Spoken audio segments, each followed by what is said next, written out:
One behind Clark and McHugh. Payoff pitch here. Deep drive into left field. West back. He becomes a spectator. Colby Turner, the exclamation point in the sixth. 3-2 pitch, high fly ball. Deep to left field. Mitchell back. Mitchell looking up. It's gone.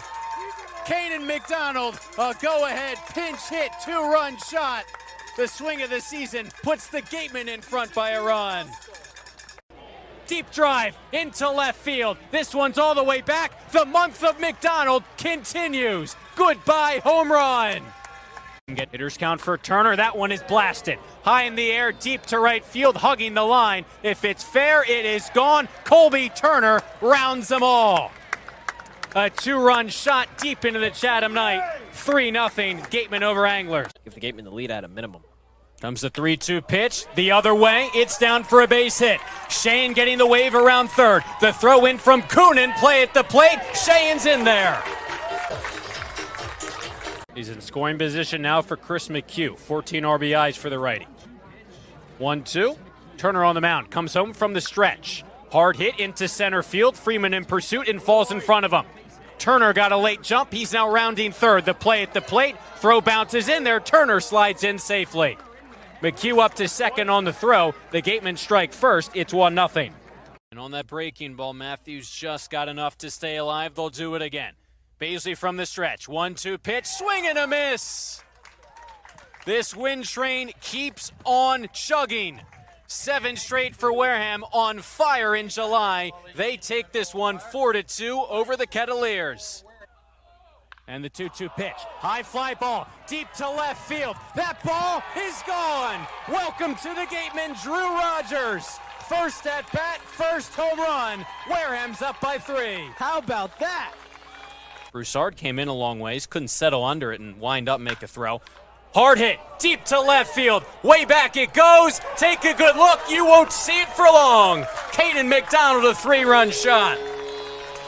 1 for 3 tonight. 0-1 pitch to him. Fastball blasted. High in the air. Deep to left center field. This one's on its way. This one is off the wall. Breifogel heading to second. He pulls up there. A leadoff double for the Gateman right fielder. In scoring position begin the 9th. Another 2-2 pitch on the way. High fly ball. Shallow left field. Anderson comes in. He settles under it. He makes the catch. Here comes Breifogel dashing to the plate. The play there. He's safe. Easton Breifogel blazing to the plate. Scores the go-ahead run. A sac fly by Colby Turner. Wareham's back up by a run. The Gateman the lead at a minimum. Comes the 3-2 pitch. The other way, it's down for a base hit. Shane getting the wave around third. The throw in from Coonan, play at the plate. Shane's in there. They absolutely did, whether they're playing from ahead or behind over the course of this 13-game stretch. They've been playing near flawlessly, and a big part of that has been the pitching, especially from the guy on the mound tonight, Tate McGuire out of Arkansas. Now his 4th start of the summer. Boy, has he been good for the Gatemen. Yeah, he's been nothing short of spectacular for this Wareham team. His ERA down in the low ones at 1.38. He's been great. Now, the one thing, though, is his last start came against Cotuit, so the Kettleers are going to be pretty familiar with him.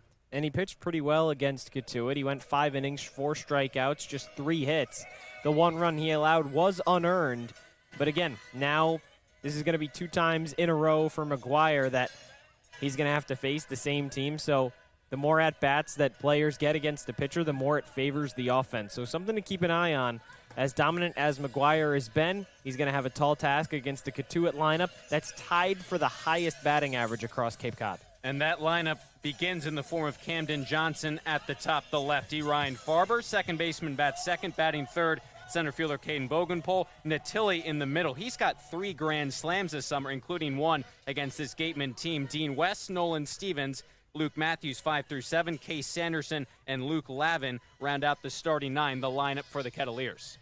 Yeah, and it's a lineup, I just mentioned it, Corey, tied for the top of the league in batting average. Who's the team they're tied with? Oh, well, it's the Gatemen. So be prepared for some fireworks offensively, especially if Tate McGuire can't, get all the way going as he has been.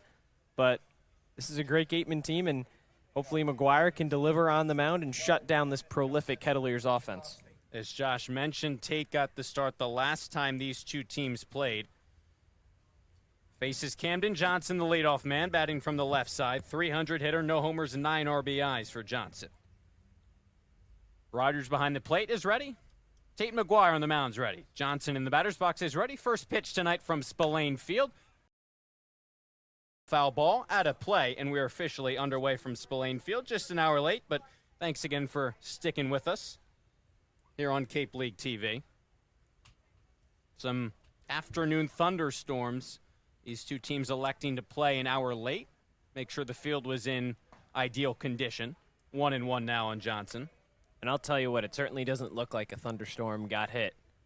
So a big shout out to the entire Gateman coaching staff, some of the players, to really get this field back in tip-top shape. But, I mean, it's beautiful out now. The heat broke down in the 70s. It's nice. Was going to say, as a breaking ball is in for a called strike, at least 10 degrees it feels like it's cooled off between the low 90s temperatures it felt like when we arrived at Spillane Field earlier this afternoon. It was a hot one. It was hot and it was humid. 1-2 the count on the third baseman Johnson. McGuire into the windup, pitch home. Fisted foul.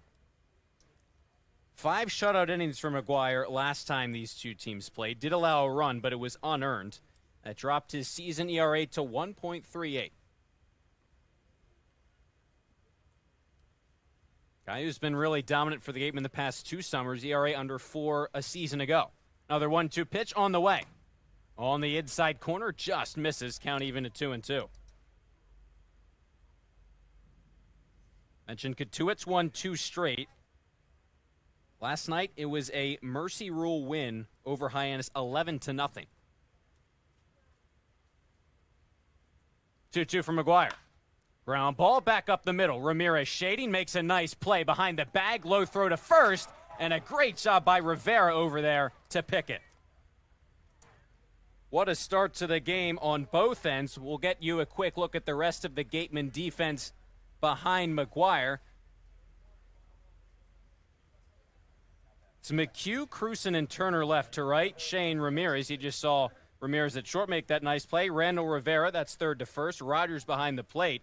So a couple of guys in new positions here tonight for the Gatemen, but a nice play to begin the top of the first. Yeah, well, 2 of the newest Gatemen, Chris Ramirez, Eris Rivera, connecting on that ground out. Just good play.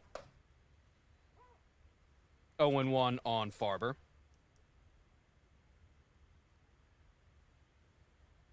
We've talked about at length the range that Chris Ramirez has up the middle. Showcased it there. 0-2 quickly on Farber. 295 hitter, 2 homers, 15 RBIs. Back on that defense, also, Cory. Haven't seen Chris McHugh in left field a whole lot. He's mainly just been at first. So you got a primary catcher over at first and a primary first baseman in left field. 0-2. Weak grounder. Another try for Rivera. This time he gets the putout himself. Nicely done. And there's 2 retired. And that was what we talked about a lot when Levi Clark, primary catcher for the Gatemen, moved over to first base for a small portion of the season. But it's a pretty, you don't want to say fluid adjustment, but it's a pretty simple adjustment when you think about the fact of, well, a lot of the traits that a catcher has, a first baseman also needs to possess. Picking the ball, getting a good read on it, where it's going to bounce, where it's going to go.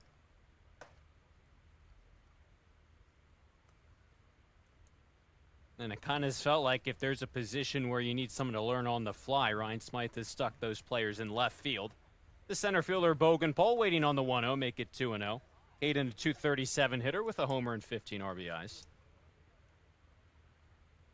It's not like McHugh doesn't have that versatility. Was graded as a shortstop coming out of high school, played second base his freshman year at VCU, and then for the NC State Wolfpack has been a corner infielder. But as you said, just really haven't seen him anywhere other than first. The 2-0. Bogenpol takes on a breaking ball. It's 2-1. Well, that was something that we kind of hinted at yesterday a little bit, Cory, was building out our Gateman All-Star lineup from anyone that's played for Wareham this summer. And there's just been so much talent everywhere else that you don't really need McHugh anywhere other than left field, or other than first base. He's going to get a try right here and makes the catch for out number 3. Flawless first inning of work for Tate McGuire, picking up where he is left off. 3 up, 3 down. After the top of the first, it's the Kettleers 0 and the Gatemen coming to bat. Hey everyone, welcome back to the fourth episode of Inside the Cape, presented by Readers Hardwood with Josh Richardson. I'm Cory Miller, in for Alien Grace, getting set for our playoff preview today, Josh. Obviously, two divisions, the West and the East, that have really been highly contested throughout the summer. We'll start with the West and the team that has been leading the pack in that second half of the season, the Wareham Gatemen, really on the back of just what has been a almost generational Wareham offense. Well, and at this point, Cory, how could you not? I mean, with the state of the Gatemen at the current moment atop that West Division, the only team above 500 as it currently stands with 4 games to play. I mean, that's a dangerous team. You look at offensively, it's been there for a majority of the season, leading the league in runs, home runs, RBIs, doubles, triples. I mean, you name it at that point. But offensively has been great. The pitching staff has been what has really come across and been that overpowering factor over these last week or two, especially with, a couple of those guys, Caden McDonald and Josh Butler, leading the pack of starters, and then a bullpen that has been really shut down at the end of games. Overall, that's going to be a dangerous Wareham team with a complete team heading into the playoffs. You said it, a complete team for sure, and then we move along to Bourne, the team that's really been nipping at the Gatemen's heels towards the end of the regular season. On one end, the ERA, 2 separate stints this summer, worse than the league, but the offense for them too has carried the load. Well, if the Gatemen are going to be the short favorites in the West Division, then Bourne is going to be an underdog that everybody is going to have their money on, or going to want to have their money on, because of how effective that team has been against the Gatemen this summer. 4-1 against Wareham with an offense that can light you up 1 through 9. The pitching staff is going to be the big question. ERA right around 5, towards the bottom of Cape Cod. That's a team that's really going to have to try and buckle down on the mound, because the offense is going to produce. If they can kind of get the best of both worlds cooking in the playoffs, it's going to be a really difficult team to stop. And they've maintained that offensive production despite some key losses in the lineup, like Kahio Aloy, the home run derby champion, but they've just kept on churning, a really consistent team. Moving ahead to Cotuit, another potential two-way threat. Top 3 in the league when you look at both hitting and pitching stats, OPS and ERA. They're getting it done on both sides. Which is interesting because they're under 500 and 3rd place in their division, but such a wild card is Cotuit because of how great that pitching staff is. The offense has come up as of late as well. The only 2 teams in the West Division with a positive run differential. The only other team, the Gatemen, above 500. It shows that maybe on the surface level, Cotuit under 500, but when you look at all the statistics, the Kettleers are a lot better than what normally meets the eye.